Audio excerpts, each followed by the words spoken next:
acontecendo em paralelo ligado ao Grêmio da Poli. A gente tinha lá na Escola Politécnica um laboratório de alunos, cuidado pelos próprios alunos, era do Grêmio da escola. Por uma coincidência feliz, eu me reuni com o Raul Garcês, Roberto Ferrão, Marcelo Breira Mourão, que é amigo até hoje, e a gente, na verdade, foi lá e reformou o laboratório. Conseguiu patrocínio da Kodak, a Kodak, na verdade, doou o papel, a Fuji ajudou a gente como criador, a gente foi lá e reformou com 4 amigos do laboratório, e isso serviu de núcleo durante os 4 anos, 5 anos que eu fiz poli, e criou um núcleozinho de pessoas que gostavam muito da linguagem fotográfica, trocavam informação, e a gente montou um laboratório que a gente pudesse usar, aprender, revelar filme, fazer cópia fotográfica em papel. Esse laboratório virou referência na universidade, naquele instante, era do lado da elétrica ali, no terreno que não existe mais, quer dizer, no estacionamento, e um engenheiro que me convidava a gente para aprender fotografia no Bar do Belo Britânico, quem quer aprender a fazer foto e tal. Esse grupo de engenheiros acaba criando vários tipos de curso dentro que o pessoal da história, o pessoal da FAO ia lá fazer, os cursos livres. A gente tinha 4 aviadores em 2 salas, um lugar para revelar filme e a gente convidava pessoas. O Cristiano foi uma das pessoas convidadas. Ele foi mostrar como é que ele estava pensando o trabalho fotográfico dele, pessoal, da documentação da cidade. Ele viu o que a gente estava fazendo, o Laboratório de Recursos Audiovisuais estava precisando de gente para cuidar, ele me chamou para cuidar do laboratório de alunos. 6 meses depois, pagou uma vaga de funcionário para o laboratório de produção aqui de baixo. E aí a gente convidou o Raul Garcês, que também era engenheiro, era amigo, e logo em seguida veio o Sérgio Buji, que tinha largado a engenharia em nome da sociologia. Ele tinha conhecido a gente logo no começo, ele foi bicho da gente. A gente apresentou fotografia, ele se encantou com a linguagem e trocou a engenharia pela sociologia. Depois ele vai vir para cá, ficar aqui. O Sérgio Buji hoje é o responsável pela parte técnica do Instituto Moreira Salles. Ele é o coordenador do acervo que o Moreira Salles comprou e que está no Rio de Janeiro. O Raul morreu, ele morreu cedo e deixou uma documentação que a gente está publicando aos poucos, a gente está fazendo um livro grande. Então teve uma coisa que aconteceu aqui que, na verdade, foi muito importante, não só por uma coisa da fotografia brasileira, mas do ponto de vista da gente pensar o que seria o ensino da linguagem fotográfica na universidade. A gente tinha um projeto, né? O projeto era colocar as pessoas diretamente com os ensaios pessoais delas. A gente tinha a gente achava que a tarefa da gente era iniciar as pessoas nas linguagens básicas de apreensão de imagem. Então, eu dava um curso extracurricular na hora do almoço, que eu iniciava as pessoas de como elas revelariam filmes e, na verdade, quais seriam os princípios de operação da revelação de filme, da transcrição para papel, para que elas pudessem, num semestre seguinte, com a ajuda do Raul e do Sérgio, discutir a noção de ensaio, né? Que seria um ensaio que tivesse um tema na cidade. Isso foi evoluindo e uma hora a gente tinha ali dentro do laboratório grupos que eram mais de 100 pessoas divididas em grupos de 30, 20 que discutiam os ensaios importantes que a fotografia tinha já publicado. Tinha uma referência muito forte de Walker Evans, que era uma participação, não sei se vocês conhecem, o MASP trouxe uma exposição bem bonita, de um colecionador que colecionou os originais do Walker Evans, que tinha essa coisa da fotografia de rua. A gente gostava muito da referência do Bruce Davidson, que tinha feito a Rua 100, baseado numa bolsa que a Fundação Guggenheim financiou, que era ele passou 2 anos dentro do Harlem, fotografando a Rua 100, a Rua 100 como referência naquele instante na década de 60. E a gente achou que para ensinar aos outros a gente tinha que ter um projeto dentro da cidade individual de cada um, e que esse projeto nos norteasse sobre esse fazer. A gente achava que a fotografia tinha uma função muito importante de levantar não só uma comunicação sobre a cidade, mas explicitar até um jeito de olhar ela. Então, esses núcleos sentados em volta de trabalhos que os alunos traziam, e a gente tentava criar juntos uns termos de referência comum para fazer uma crítica sobre o ensaio. E o ensaio como palavra, como proposta mesmo, definida até pelo Contempo, pelo Starobinsky, quem quiser entender direitinho o que é a questão do ensaio. A Serrote, no Segundo das Artes, publica na número 11, nessa última, um texto magnífico sobre o que é o ensaio. É uma tentativa de colocar o conhecimento que se tem à disposição, abrir os mecanismos que ele opera, revelar a linguagem de uma maneira clara, dizendo quais são as limitações que o ensaísta está se ocupando. Ele nasce da palavra grega que significa balancear conhecimento. Ele tenta não esconder o que é que ele está operando, né? Ele se opõe à catalogação, ele se opõe a Bacon, que pretende levantar e fazer o acompanhamento científico, no sentido de dar conta de um conhecimento. Né? O ensaio revela a fraqueza. A palavra ensaísta, que vai se perder no tempo, vira a pessoa que opera a linguagem de uma maneira vulgar. O ensaio, no nascimento da palavra, ele tem um caráter muito importante, né? Não tem que definir isso. Estou dizendo isso porque é a matéria cara, é a matéria de pesquisa, é o que eu ensino. E, na verdade, a base desse conhecimento veio desse grupo de 4 pessoas universitárias, cada um com a formação, que operou aqui dentro, né? Que teve uma coisa que não só foi a base do laboratório, de como é que ele funcionava, mas foi o projeto de uma futura inserção da linguagem fotográfica dentro da universidade, que de certa maneira nunca se concretizou. Né? Quando a gente oferece lá no Departamento de Artes Plásticas as matérias, a gente às vezes tem um atropelo lá.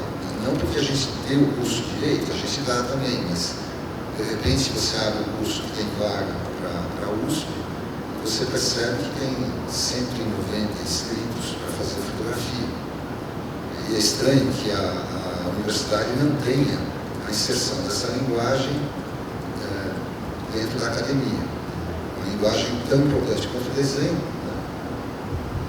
E ela, na verdade, carece de lugares que ofereçam. A gente tem um curso básico lá de jornalismo, a ECA tem 4 cursos diferentes, que um deles, especificamente, depois que a pessoa aprendeu, é o ensaio. E a gente não conseguiu convencer aqui a direção de que essa matéria tinha que ser curricular. Bom, todo mundo usa, eu recebo gente na FAO dizendo assim, olha, eu não fotografo, mas eu faço fotografia. Aí eu falo assim, bom, então em que eu posso ajudar? Não, mas é que eu queria que você dissesse o que você acha do trabalho. E a gente começa a questionar assim, bom, peraí, você faz foto e não faz foto. Então, eu falo a língua, mas não falo a língua. Eu gostaria de saber onde é que eu posso melhorar, né? Se você não tem a operação perto de você, se você não tem um embate direto com a dificuldade de criar imagens, ou de querer que elas tenham um certo conteúdo que você não sabe explicitar, ou você aprende a operar a linguagem, ou você fica na mão dela, né? Porque o digital cria uma névoa difícil de você operar a linguagem, né?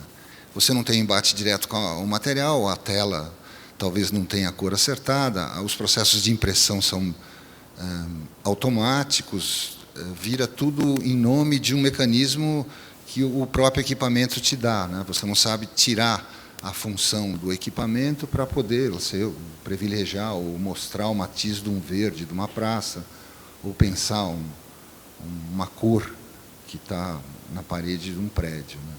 Então, fica uma discussão estranha em que você fica com uma dificuldade de ajudar o outro, porque ele chega dizendo que ele não fala grego, mas que ele quer ler grego, né?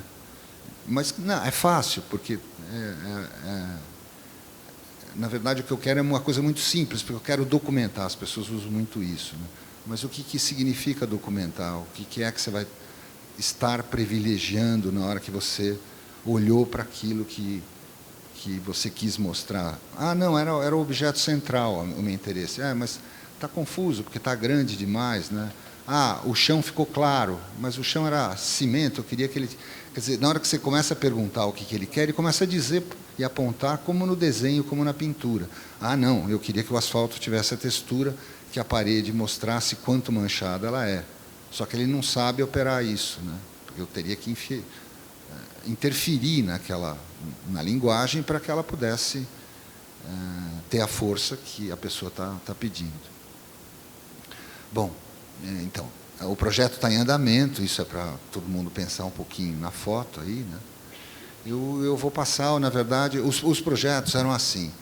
A gente chamava as pessoas, fazia a iniciação básica durante um semestre, eles aprendiam a operar, revelar, fazer cópia, e a gente tinha os laboratórios individuais, era cheio, tinha fila, era impossível marcar horário, a gente tinha que abrir horário no fim do dia, o laboratório era muito animado.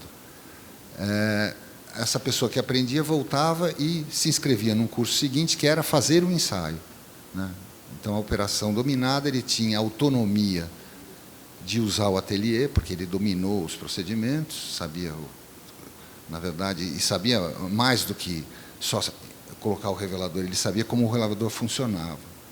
Então, a gente começou a abrir a chave dos princípios pela operação dela, né? Então, não sei, um trabalho como o Kudelka, alguém conhece Caos, que é um trabalho que o Joseph Kudelka expôs, é um livro lindo, ou Os Ciganos, do Kudelka, eles têm uma chave muito especial na hora que você olha, diferente, por exemplo, de um trabalho como o do Cartier-Bresson ou do próprio Bruce Davison.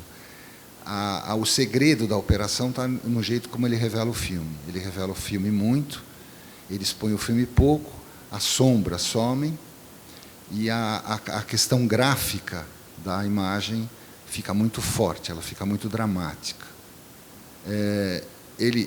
O trabalho parte exatamente desse princípio. Ele fala isso, de que tudo isso que ele pensou veio do teatro, porque ele fazia o teatro, ele achava que a aplicação da chave do que ele fazia com o teatro servia para a vida, que era o grande teatro aberto. E a gente confiava muito nisso, achava que a informação estava na cidade. Então, o Raul se propôs a fotografar o primeiro BNH da cidade, ir lá e ficar com a população. Então, ele oferecia retratos, se colocou naquele conjunto que está no Parque Dom Pedro, que não era bem BNH, era a coisa anterior. O Cristiano fazia a Avenida São João, nesse instante, em 77. O Sérgio Burgi procurou o último BNH que estava sendo construído para acompanhar como é que as pessoas iriam se aproximar do prédio, né, e ocupá-lo. O prédio era até interessante, porque o prédio estava já deteriorando antes de ser entregue, era um projeto, um monte de problemas, então o Sérgio acompanhou isso. E eu achei que eu tinha que ir para um lugar que eu não conhecia direito, por causa que a minha esposa fazia atendimento em posto de saúde, ela estava saindo da medicina, a gente acreditava muito na inserção dos profissionais dentro da área social, e eu achei que eu tinha que fazer uma coisa a um lugar que eu não conhecia, que era um bairro limite da Vila Prudente com a divisa quase com Santo André, lá no fim, e por causa do trabalho dela ligado ao posto de saúde, ao atendimento, eu comecei a acompanhá-la e me sentia à vontade no lugar, mesmo sendo aparentemente assim arriscado. Achei que eu tinha que começar a fotografar, levei a Hassel da FAO, que eu não tinha. A Hassel, a gente fez um acordo com o Cristiano, eu saía com ela uma vez por semana e oferecia retratos de graça. É a primeira imagem que eu fiz do bairro de Vila Prudente. Eu comecei oferecendo o retrato para a criançada, né? E aí fiz muito. As pessoas começaram a me pedir o retrato assim que eu chegava. Daí em diante, se você colocar naquele... isso, perfeito. Se ficar em circular, não faz mal. O que aconteceu assim, faz um retrato para mim, eu chegava, faz mais um retrato para mim, isso virou um problema, porque todo mundo pedia foto. Foi legal porque eu comecei a conhecer as pessoas que estavam em volta na rua, mas a demanda era tão alta que eu falei, nossa, vai dar um problema, não tem sentido eu ficar dando foto de graça para a população. A minha mulher está na fotinho do lado esquerdo, aqui no movimento que a Sabesp deixou o terreno ceder, e eles fizeram uma espécie de movimento para tentar fazer com que... Esse é o primeiro retrato que eu vendi. Esse retrato, eu falei assim, vou inverter, vou cobrar R$20, mas eu vou fazer um preço. E vou tentar convencer as pessoas de que eu vou fazer uma cópia exemplar, em papel, muito bem virada, com uma qualidade que fosse assim um documento de guarda. Vou tentar, porque assim tinha muita gente vendendo foto no bairro, que era foto do flash, do menininho novo, da criança em pôster, aquelas coisas que os fotógrafos passavam com um flash. Eu falei, não, vou usar a luz natural e vou convencê-los de que a minha imagem, de certa maneira, traz uma qualidade que as outras não têm. E aí eu não conseguia... eu mostrava as fotos das crianças, mas as pessoas não ligavam. Esses dois meninos me chamam e falam, quanto é o retrato? Eu falo, R$20. Aí eu falei, R$20, eu trago uma cópia 24x30 num papel que vai durar, não é como a imagem colorida que vai esmaecer no tempo. Eles toparam, eu fiz a primeira, entreguei a primeira e guardei uma cópia, uma segunda cópia, numa caixinha que andava comigo do lado da bolsa, uma bolsa bem judiada, para não mostrar que eu era um fotógrafo diferenciado, e tentei me colocar numa relação que as pessoas reconhecessem como uma prestação de serviço. E aí começaram a aparecer os clientes, sabe? A pessoa me convocava a realizar o retrato. Muito parecido com o que o Bruce Davison tinha feito no Harlem, né? E aí a gente estava aprendendo uma técnica que era o sistema de tons, que é, na verdade, você ter revelações diferentes para acertar a escala tonal, e que fazia uma coisa ligada à interpretação da luz. Então, dentro do laboratório, o Burge, o Cristiano, o Raul Garcês, a gente pensava em como resolver luzes difíceis. Essa é uma luz que vem de cima, é uma luz chata, porque é uma lâmpada só, faz a sombra. Em geral, isso fica com um caráter terrível na hora que você olha, e a gente virava lá, temos um problema, resolver essa luz. Temos outro, resolver a luz do nublado. Temos outro, como revela para o sol ficar legal, a solução do nublado. Um filme um pouquinho mais revelado, 20% a mais, que desse conta dessa descrição que ele se propõe a fazer, e que não fique uma coisa estourada e que seja compatível. Ou seja, criar um jeito de olhar O ensaio tem por trás uma tentativa de fazer uma luz que é minha, uma luz que eu acho que é a luz correta de se olhar lá, sem ser dramática. Eu queria que a luz fosse afetiva. Eu não queria que a luz chocasse, eu não queria fazer uma denúncia do lugar. Eu queria a parceria das pessoas que posavam, meio se entregando para um belo retrato. E, ao mesmo tempo, eu ia fazendo o espaço, né, mostrando como era a chegada do lugar, que ainda não tinha nada, mostrando, na verdade, que a ocupação estava precária, né, porque isso era bem perigoso, já tinha caído, né. Eu tentava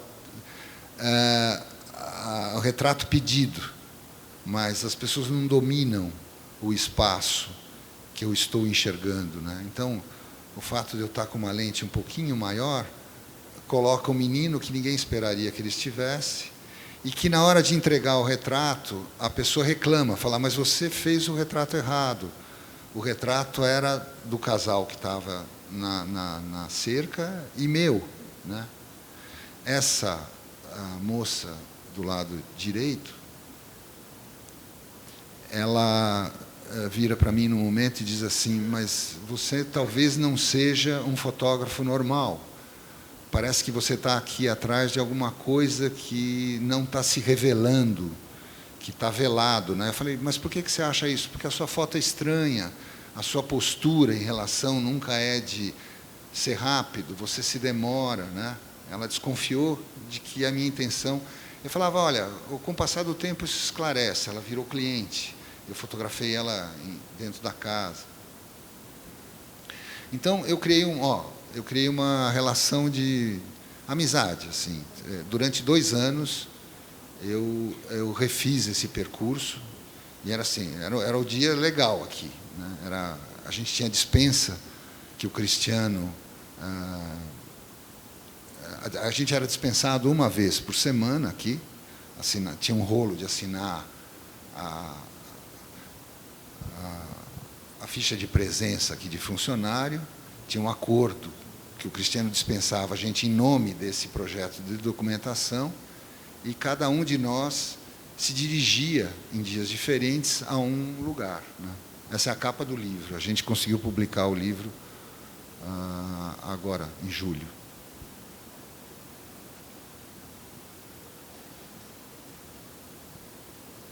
E aí acontecia também, eu encarava a discussão que os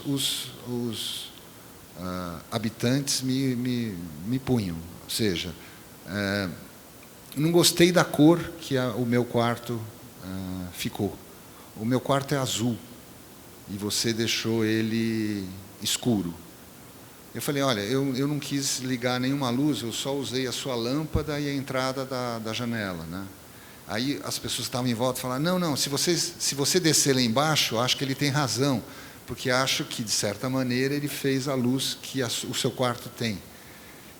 Ou não, eu cedia, porque eu achava que eu tinha que... eu posso fazer uma outra cópia um pouquinho mais clara, eu trago a semana que vem.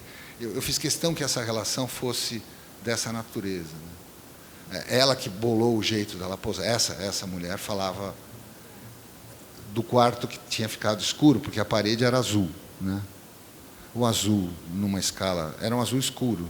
Na escala do PB, ele adquire esse valor. E ela está só iluminada pela lâmpada e por uma luzinha, porque ela morava no 3º piso de uma casa, né? O traficante, né? Esse era uma pessoa que vendia drogas no lugar, e eu fiquei sabendo isso porque, ao entregar a cópia, uma pessoa pediu, deixa eu dar uma olhada no que você tem na caixa, né? Ela falou, mas como você faz o traficante? Eu falei, não, eu não sabia que ele era traficante, né? Não, você não devia fotografar o traficante. Mas a ideia era exatamente oposta, era fotografar a todos, né? E eles também ficaram clientes. Pode ir passando. Ela está se preparando para o retrato que eu vou fazer, né? Eu gosto muito disso. A menina está me apontando a preparação que o pai fez e não conseguiu terminar da fundação da casa que ele iria construir. O traficante de novo, e a moça está grávida. Isso se passaram já uns 6 meses, 7 meses.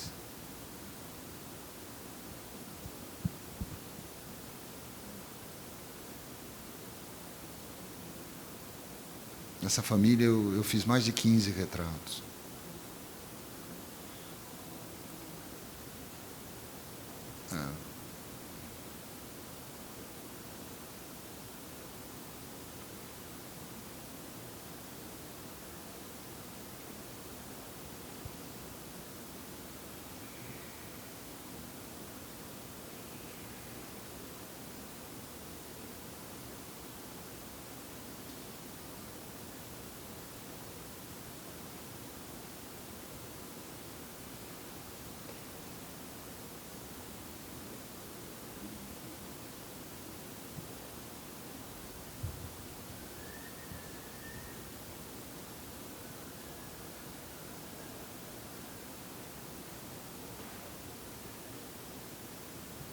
A noiva ela não tinha registro do casamento.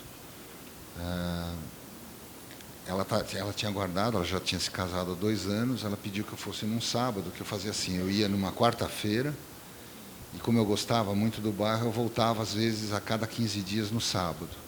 Então ela marcou um horário que o marido tirou o paletó e o terno que tinha guardado. Eles compraram uma cidra, uma coisa que se parecesse com uma champanhe barata, e a gente encenou o casamento de novo. Foi um negócio bem legal, assim, porque todos os vizinhos se ocuparam de ajudar ela a se preparar, e a gente fez o brinde. Isso também é um casamento que tinha acabado de acontecer, está todo mundo muito bêbado, e eu estou indo embora, já é fim de dia, e as pessoas viram e falam: um fotógrafo, tem um fotógrafo aqui, a gente não tem foto do casamento, vamos lá fazer. O casal do centro que está se casando.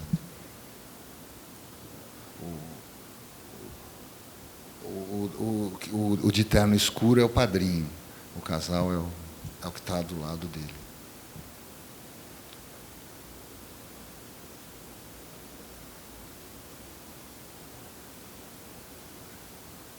Isso é o ponto de vista de um pedaço do bairro visto do pequeno centro de saúde precário que tinha, né, onde a Sandra atendia e tal. Enfim, está acabando. Vocês podem perguntar, porque eu não tenho mais o que falar. Aí, essa talvez seja a última. O trabalho é mais comprido, tem um monte de fotos, mas, enfim, aqui tem a essência, mais ou menos, do que ele se propõe a ser, né? Esse era um pastor, tinha o pastor mórmon, tinha o pastor evangélico, tinha o padre e tinha também o picareta, que era o sujeito que oferecia serviços do além para a população, que ele tinha um altar todo montado, né?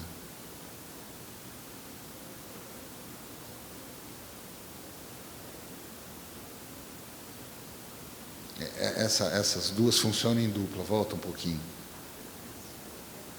Porque o pai pediu, a menina, né, eu fiz a dupla, e no livro elas estão com as páginas duplas, assim.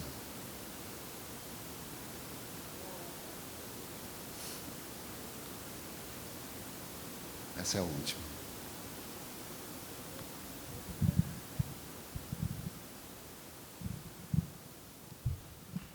Obrigada, João.